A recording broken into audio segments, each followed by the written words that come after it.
السلام علیکم۔ بسم اللہ الرحمن الرحیم۔ آج میری ویڈیو کا عنوان ہے ابو جہل کی لاش کیوں بولتی رہی؟ ابو جہل کی موت کا واقعہ۔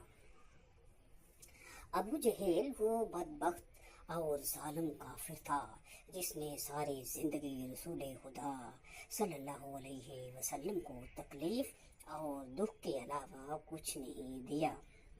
فرعون اور نمرود کی موت کی طرح ابو جہل کو بھی کتے کی موت ہی مرا۔ حضرت عبد الرحمن بن عوف رضی اللہ تعالی عنہ سے روایت ہے کہ جب جنگ بدر کا میدان لگا ہوا تھا کہ معاذ اور معوذ رضی اللہ تعالی عنہ میرے پاس آئے۔ انہوں نے مجھ سے دریافت کیا کہ چچا جان، ان لوگوں میں سے ابو جہل کون ہے؟ میں نے ہاتھ کا اشارہ کرتے ہوئے ان کو بتایا کہ وہ ابو جہل ہے۔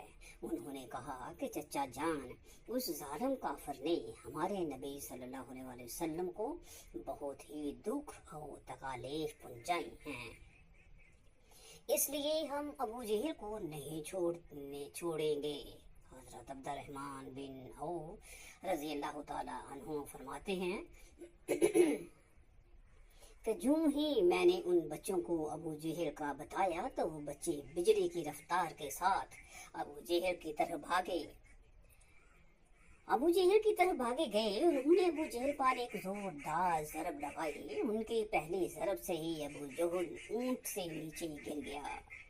پھر انہوں نے ابو جہل کے پاؤں پر تلوار کا وار کر کے اس کا پاؤں ہی ٹانگ سے الگ کر دیا۔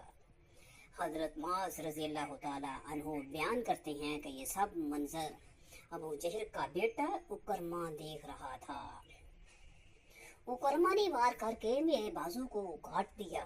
میرا بازو کندھے سے لٹک رہا تھا۔ پھر میں لٹکتے ہوئے بازو کے ساتھ بھی بڑی تیزی کے ساتھ لڑ رہا تھا۔ جب بازو نے مجھے بہت سے ہی زیادہ تنگ کرنا شروع کیا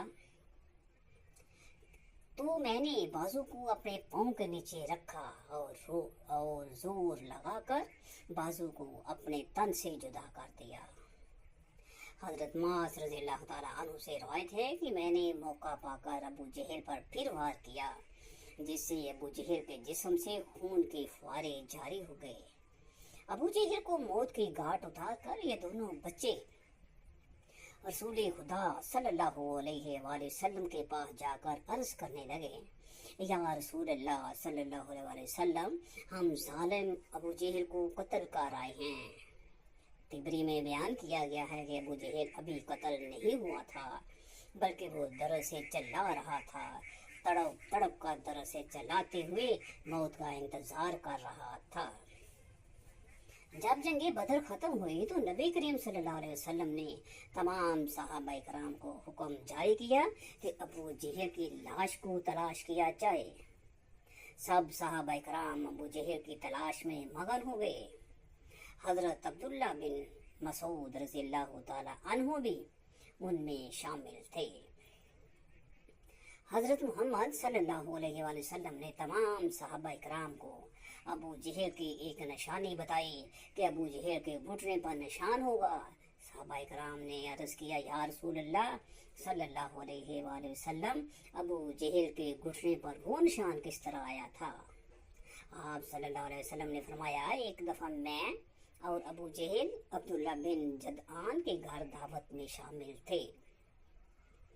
اس وقت تمہاری عمریں بہت ہی چھوٹی تھیں۔ ہم دونوں میں کسی بات کو لے کر لڑائی ہو گئی۔ میں نے ابو جہل کو زور سے دھکا دیا، جس کی وجہ سے ابو جہل زمین پر گر پڑا۔ ابو جہل کے گھٹنے پر گہرا زخم آ گیا۔ وہ زخم تو ٹھیک ہو گیا تھا، لیکن اس کا نشان آج بھی باقی ہے۔ حضرت عبداللہ بن مسعود رضی اللہ تعالی عنہ فرماتے ہیں کہ میں میدان میں ہر لاش کو الٹا کر دیکھتا رہا کہ مجھے ایک جگہ پر ابو جہل زخمی حالت میں نظر آیا۔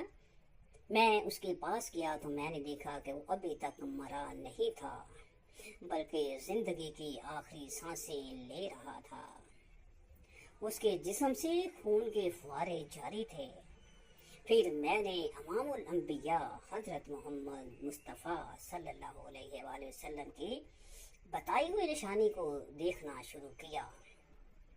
پھر میں نے بتائی ہوئی نشانی کو دیکھا، غور سے دیکھا، تو مجھے یقین ہو گیا کہ یہی ظالم ابو جہل ہے۔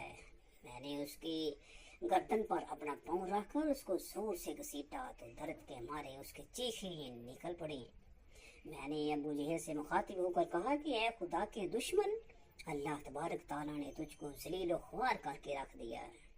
ابو جہل مجھ سے کہنے لگا کہ اس میں ذلت والی کیا بات ہے، میں تو اس آدمی سے بدلہ لینے کے لیے یہاں آیا تھا جس شخص کو تم لوگوں نے قتل کر دیا ہے۔ اس نے مجھ سے دریافت کیا کہ بتاؤ اس جنگ میں فتح کس کی ہوئی ہے؟ میں نے کہا کہ اس جنگ میں فتح اللہ تعالیٰ کے سچے رسول صلی اللہ علیہ وآلہ وسلم کی ہوئی ہے۔ پھر اس نے کہا کہ ابن مسعود، چرواہے تو بہت ہی اپنی جگہ پہنچ گیا ہے۔ دوسرا قول یہ بیان کیا جاتا ہے کہ حضرت عبداللہ بن مسعود رضی اللہ تعالیٰ عنہ نے بیان کیا ہے کہ میں نے ابو جہل سے کہا کہ تیرا قاتل میں ہی ہوں۔ ابو جہل نے کہا کہ نہیں، تجھ سے پہلے مجھے کوئی قتل کر گیا ہے۔ ایک قول یہ بھی بیان کیا جاتا ہے کہ جب حضرت ابن مسعود رضی اللہ تعالیٰ عنہ ابو جہل کے سینے پر بیٹھ کر کہنے لگے، اے اسلام کے بدترین دشمن، تم تو فرعون سے بھی زیادہ بدبخت نکلے۔ فرعون نے بھی مرتے وقت اپنی غلطیوں کو مان لیا تھا کہ میں غلط تھا، لیکن تم تو مرتے ہوئے اسلام کے خلاف بکواس کر رہے ہو۔ یہ سن کر ابو جہل نے جواب دیا کہ اپنے آقا محمد صلی اللہ علیہ وسلم کو جا کر میرا یہ پیغام دے دینا کہ ابو جہل تو اس دنیا سے چلا گیا ہے، لیکن وہ یہ پیغام دے گیا ہے کہ حضرت محمد صلی اللہ علیہ وسلم کا سب سے بڑا دشمن میں ہوں۔ ابو جہل کی زبان سے یہ سن کر میں نے ابو جہل کی تلوار سے ابو جہل کے جسم سے اس کا سر جدا کر کے رکھ دیا۔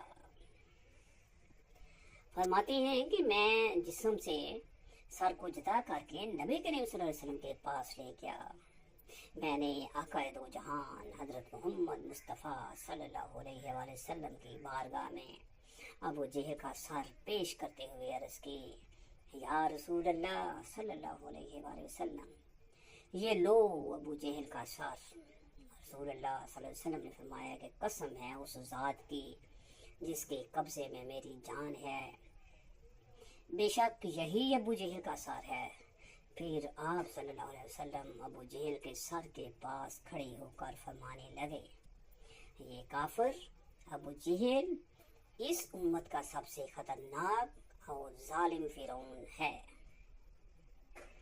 ہر امت میں ایک فرعون ہوتا ہے، جبکہ میری امت کا فرعون ابو جہل تھا۔